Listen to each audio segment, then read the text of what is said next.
Olá, querido povo de Deus! Estamos aqui mais uma vez para falar com você sobre vida de santos. Aproveito e já lhe faço um convite. Se você ainda não é inscrito neste canal, aproveite e inscreva-se no canal, acione o sininho e ficará sabendo dos vídeos que virão sempre que eles forem postados.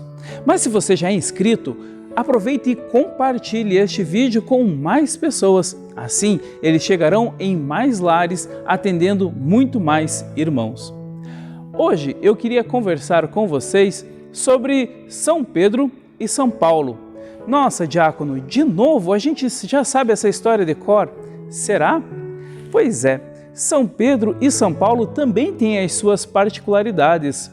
Vamos começar pelo mais velho, São Pedro. Sabiam que o nome dele não é Pedro, não é? Simão, filho de Jonas, irmão de André. Ambos estavam pescando, porque eram, assim como seu pai, pescadores, viviam da pesca e da venda dos peixes. Certa vez, Jesus apareceu próximo à sua barca e chamou Pedro e André para o seguimento do Senhor. Eles, sem pensar duas vezes, passaram a seguir Jesus. E neste seguimento do Senhor, Pedro, André e outros começaram a se destacar e passaram a ficar mais próximos de Jesus. Então, de discípulos passaram a apóstolos, ou seja, discípulo é aquele que está junto do mestre para aprender, como um aluno em sala de aula. Apóstolo é aquele que é enviado, aquele que aprendeu, aquele que está apropriado daquilo que lhe foi passado e, a partir deste momento, ele é enviado a transmitir tudo aquilo que ele aprendeu. Pedro passa a ser apóstolo do Senhor. E não só pela idade, mas pelo ímpeto de liderança, Pedro é considerado o príncipe dos apóstolos, o primeiro papa da nossa igreja. Ele toma a frente na igreja junto com os 11 e dá ímpeto a esta nossa igreja, dá fôlego à igreja, vai sustentando, orientando, puxando a orelha quando necessário, levando puxão também de vez em quando, e nós vamos falar de quem puxou a sua orelha. Como eu disse, Simão, lá no capítulo 17 do Evangelho de Mateus, vai ter o seu nome substituído. Jesus vai dizer: de hoje em diante tu és Cefas, Pedro, tu és pedra, esta pedra que dá sustento à nossa igreja. Sim, nós estamos pautados, baseados em Jesus Cristo. Ele é o fundamento maior. Mas São Pedro é aquele que sustenta a igreja como sede em Roma. Inclusive, você sabia que o túmulo de São Pedro está no Vaticano? Depois de muitos anos após o seu falecimento, encontraram, depois de muitas escavações, este túmulo perdido. E por falar em martírio, túmulo, sabiam que São Pedro havia sido martirizado, crucificado? Conta a tradição que São Pedro, quando estava para ser crucificado, disse: não posso morrer como o meu Senhor, por isso lhes peço que me crucifiquem de cabeça para baixo.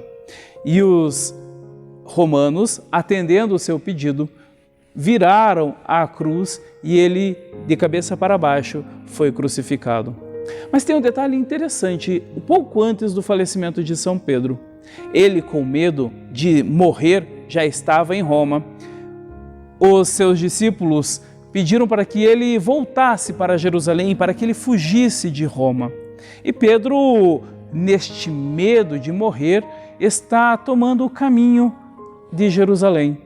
E no meio do caminho ele se encontra com Jesus. E Jesus passa por ele. E Pedro diz: Quo vadis, Domini? Ou seja, aonde vais, Senhor? Jesus vira para Pedro e disse: eu estou indo para morrer crucificado em Roma. Pedro, neste instante, entendeu que a sua missão era continuar em Roma evangelizando e, se preciso fosse, doando a sua vida pelos que lá estavam e pelo anúncio do Evangelho. E é isso que São Pedro faz. Até o fim, está anunciando o Evangelho e em Roma doa a sua vida.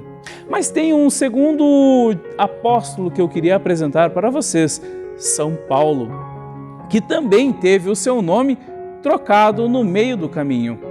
Saulo, este é o seu nome, vem de origem judaica e o seu pai comprou a cidadania romana. Portanto, Saulo, além de ser de origem judaica, tem cidadania romana e isto vai ajudá-lo ao longo da sua missão. Você provavelmente já ouviu falar que no capítulo 9 do Atos dos Apóstolos, Saulo está com as pedras na mão, junto com as outras pessoas, para apedrejar Estevão. Sim, foi ele quem autorizou o primeiro mártir da Igreja Católica morrer apedrejado. Saulo, com o objetivo de acabar com os cristãos, parte para Damasco e no meio do caminho ele é lançado à terra. Percebam, e se você quiser, busque em sua Bíblia, não consta que Paulo caiu do cavalo, mas consta que Paulo caiu ao chão. E aí, o Senhor aparece para ele e diz: Saulo, Saulo, por que me persegues?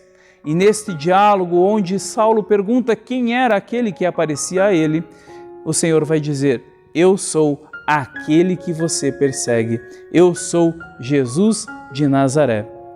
Saulo fica cego, vai para Damasco, ali acontece a sua conversão, é batizado por Ananias, volta a enxergar e a partir de então ele não é mais judeu, mas sim um seguidor do Nazareno. Ele mesmo vai dizer depois: eu sou um apóstolo, mas como um abortivo, aquele que é tido após. Inclusive, Paulo é o único apóstolo batizado. Os outros foram batizados no Pentecostes apenas com o Espírito Santo.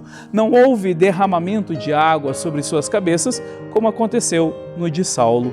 Saulo, Paulo, enfim, ele vai ter o seu nome substituído e na sua missão sempre vai ser reconhecido como Paulo. Ele é o apóstolo dos gentios, porque ele sai para anunciar Jesus Cristo aos que estão na Grécia, aos que estão mais distantes de Jerusalém. Saulo ou Paulo é aquele que vai puxar a orelha de São Pedro. Acredite, olha a audácia dele puxando a orelha do nosso primeiro Papa. Mas por que ele fez isto? Porque ele entendia que os pagãos convertidos ao cristianismo não precisavam ser circuncidados, ou seja, passar por um ato judaico para se tornar cristão. Então, acontece o primeiro concílio da igreja, o concílio de Jerusalém, e no meio da discussão, Saulo puxa a orelha de São Pedro dizendo: olha, o Senhor não veio para todos? E o Senhor não veio para anunciar uma boa nova? Então nós também devemos propagar esta boa nova longe das práticas antigas. Então Saulo convence não só Pedro, mas também Tiago e os demais apóstolos a não mais circuncidarem aqueles que se convertiam ao cristianismo. Interessante, não é mesmo? E olha só, os dois morrem no mesmo lugar, não no mesmo dia e nem no mesmo tempo. Há uma diferença aproximada, segundo a tradição, de 6 anos entre a morte de um e de outro. Mas Paulo também morre em Roma. Ele vai para Roma por causa da sua cidadania romana. No meio de tantos julgamentos, Paulo é julgado de um lado, de outro, entre os judeus e apela à sua cidadania romana para ser julgado pelo imperador. Vai para Roma e em Roma ele é condenado à morte. Mas não é uma morte de cruz, ele é condenado à morte romana. é uma morte rápida, sem sofrimento. A ele é concedido o martírio da decapitação. Paulo literalmente perdeu a cabeça por Cristo. Ele é decapitado e, segundo as tradições, por onde quicou a sua cabeça, nasceram 3 fontes. E depois que a pandemia passar, você pode visitar estes locais.